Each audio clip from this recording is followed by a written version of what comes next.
আসসালামু আলাইকুম। এই জায়গায় একটা সুইচ বোর্ড দেখতে পাচ্ছেন। তো এই সুইচ বোর্ডটা হচ্ছে 3 গ্যাং একটা সুইচ বোর্ড। তো এই জায়গায় এখানে 4 গ্যাং সুইচ, এখানে ডিমার এবং এখানে 6 পিন সকেট লাগানো হবে। তো এটা হচ্ছে ফ্যানের লাইন, আমরা আগেই করে নিয়েছি। এটা হচ্ছে ফ্যানের লাইন। এখানে সৌরবিদ্যুতের লাইন আছে দুইটা, দেখতে পাচ্ছেন যে সৌরবিদ্যুতের লাইট আছে একটা, মানে কমন এবং হোল্ডার থেকে যে লাইন আসছে। এখানে এটা হচ্ছে তিনটা হচ্ছে লাইটের, ঠিক আছে, তিন জায়গার লাইটের। তো কীভাবে কানেকশনটা করি সেটা আজকে আপনাদের দেখানোর চেষ্টা করব। এখানে দেখতে পাচ্ছেন 4 গ্যাং সুইচ। 4 গ্যাং সুইচের এখানে একটা সৌরবিদ্যুৎ যে কোনো একটা করতে পারি, যেমন এটা আমরা সৌরবিদ্যুৎ করব। এই তিনটা আমরা কারেন্টের জন্য কানেকশন করব। এই জন্য এখানে কিছু তার নিয়েছে, দেখতে পাচ্ছেন। এই তারটা সুলে এখানে কানেকশন করে নিতে হবে। তো আমরা একটু করে নিই। তো আমরা এখানে মাছ থেকে সুলে নিয়ে আমরা এই জায়গায় একটা টার্মিনালে লাগিয়ে দিচ্ছি এবং এখানে যে তারটা দেখতে পাচ্ছেন এই তারটা এই টার্মিনালগুলোতে প্রবেশ করিয়ে দিতে হবে। তো আমরা সেটাই করতেছি। তো দেখতে পাচ্ছেন আমরা কিভাবে কানেকশন করে নিয়েছি। এদিক থেকে ঢুকিয়ে এভাবে করে কানেকশনটা করে নিয়েছি। এখন এই জায়গায় তারটা প্রবেশ করিয়ে দিব। এটা যেহেতু রেগুলেটর লাইন, তো যার কারণে এখন প্রথমে আমাদের সৌরবিদ্যুতের তার দুইটা কানেকশন করে নিতে হবে। তো এই জায়গা হচ্ছে আমাদের সৌরবিদ্যুতের তার এবং এখানে কিন্তু নিউট্রাল, সৌরবিদ্যুতের যে নিউট্রাল আছে সেটা কানেকশন করা হয়ে গেছে আগেই। ট্যাপিং করে বোর্ডটা গুছিয়ে নিয়েছি। এখন আমরা সুইচের দুইটা প্রান্তে দুইটা তার লাগিয়ে দিব, লাগিয়ে দিলাম। এখন এটা লাগাবো, একটা লাগাইছি আর একটা লাগাইতেছি। দেখতে পাচ্ছেন লাগানো হয়ে গেছে, আমাদের সৌরবিদ্যুৎ কানেকশন শেষ। এখন এই জায়গায় ইলেকট্রিকের যে প্রত্যেকটা পয়েন্ট আছে, তো প্রত্যেকটা তার যেমন এই জায়গায় এই তিনটা তার, এখানে এ এক টার্মিনাল, একটা এই তিনটা টার্মিনালের ভিতরে তিনটা তার আমরা লাগিয়ে নিব। দেখতে পাচ্ছেন এই জায়গায় একটা লাগানো অলরেডি হয়ে গেছে। এখন আমরা দ্বিতীয়টা লাগাবো। তো আমরা দ্বিতীয়টা লাগাইতেছি। দ্বিতীয়টা লাগানো হয়ে গেছে।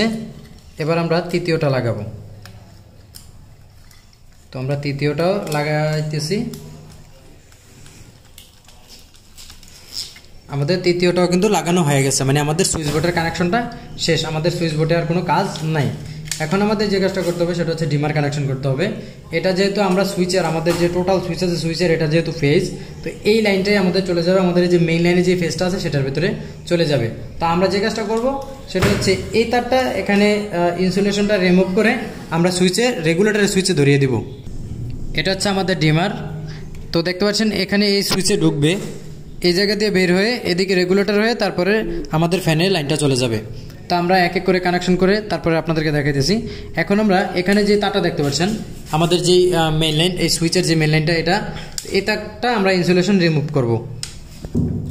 তো আমরা ইনসুলেশন রিমুভ করতেছি, দেখতে পাচ্ছেন। এখন এটাকে বাস দিয়ে দিব, এভাবে করে বাস দিয়ে মাথাটা একটু চাপ দিয়ে দিব। তো এখন আমরা সুইচের উপরের যে টার্মিনালটা আছে সেই টার্মিনালে লাগিয়ে দিলাম। এটা টাইট করে দিতে হবে। দেখতে পাচ্ছেন আমাদের টাইট করা হয়ে গেছে। এটা হচ্ছে আমাদের ফ্যানের লাইন। আমরা এই ফ্যানের লাইনটা এখানে যে রেগুলেটরের টার্মিনালটা আছে সেই রেগুলেটরের টার্মিনালে কানেকশন করে দেব।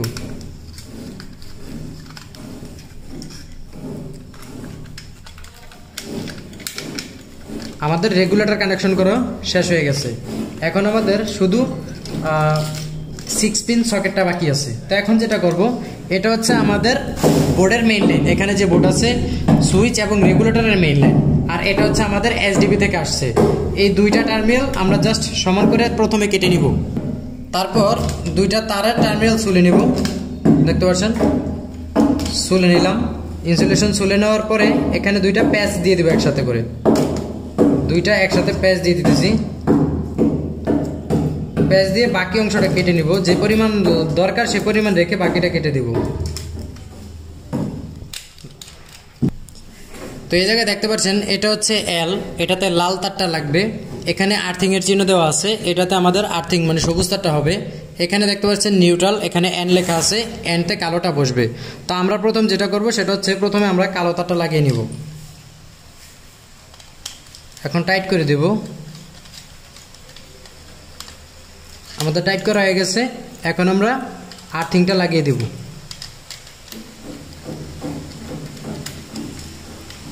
এখন আমরা ফেসটা লাগিয়ে নেব।